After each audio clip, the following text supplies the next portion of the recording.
The streets of Haiti's capital are an especially dangerous place for the most vulnerable citizens of this poverty-stricken nation. Natural disasters conspire with economic crisis, poor health care, and social support systems to create a perfect storm for Haiti's children. Some parts of Haiti are even poorer than others, and everybody now flocking to Port-au-Prince to just get away from the countryside, in which now, especially after the recent cyclones, you have people starving. The utter poverty in Haiti has created a climate of desperation and vulnerability. You have parents who tell each of their children, go out and come back at the end of the day with 20 Haitian dollars for us, for the family.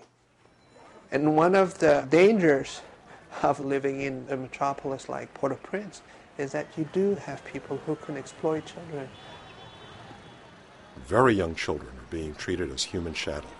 The exploitation comes in many forms. We have the street children, children recruited by gangs. We have children in prostitution.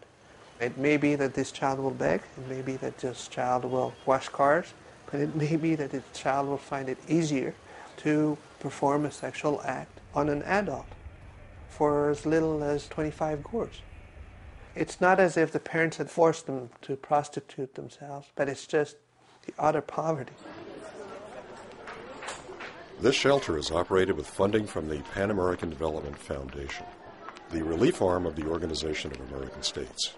Its mission, to safeguard these young boys in Port-au-Prince. Here, these young men are fed, educated, and provided a home, complete with the parental guidance absent in their lives.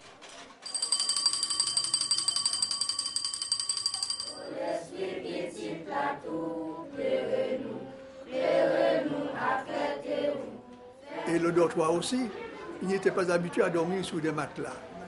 Et pour dormir, il n'y avait pas de problème pour eux. Ils dormaient n'importe où, sur les galeries. Il fallait quand même leur dire les matelas, il faut respecter les matelas, ne pas les mouiller.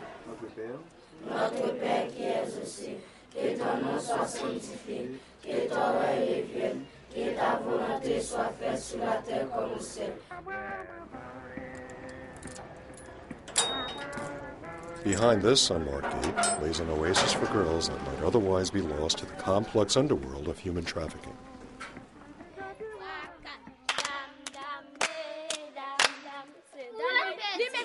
Really, Stéphane Pascal, j'ai 13 ans. Je suis là depuis 1 an.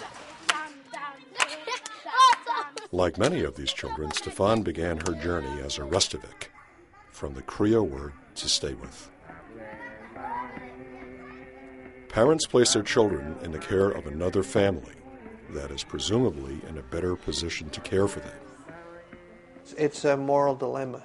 It is choosing to keep your children with you, but accept that they will stay poor, have no opportunity, certainly not go to school, sometimes maybe starve and not be fed, as opposed to taking a risk.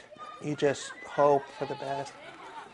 Stéphane was entrusted to the care of a relative that pulled her out of school to work as a domestic. We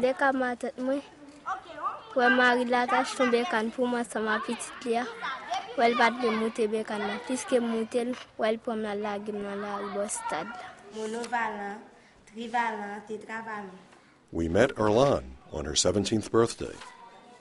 She's lived at the center for 8 years.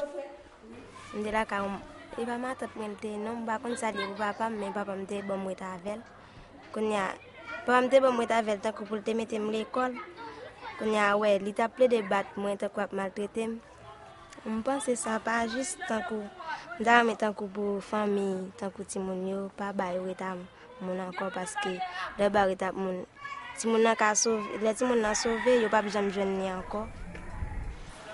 We have to give priority to helping them in a way that gives them back their dignity, gives them back their spirit that they should have as children. We're looking at the long term, but the short term has to be the priority to care for these children.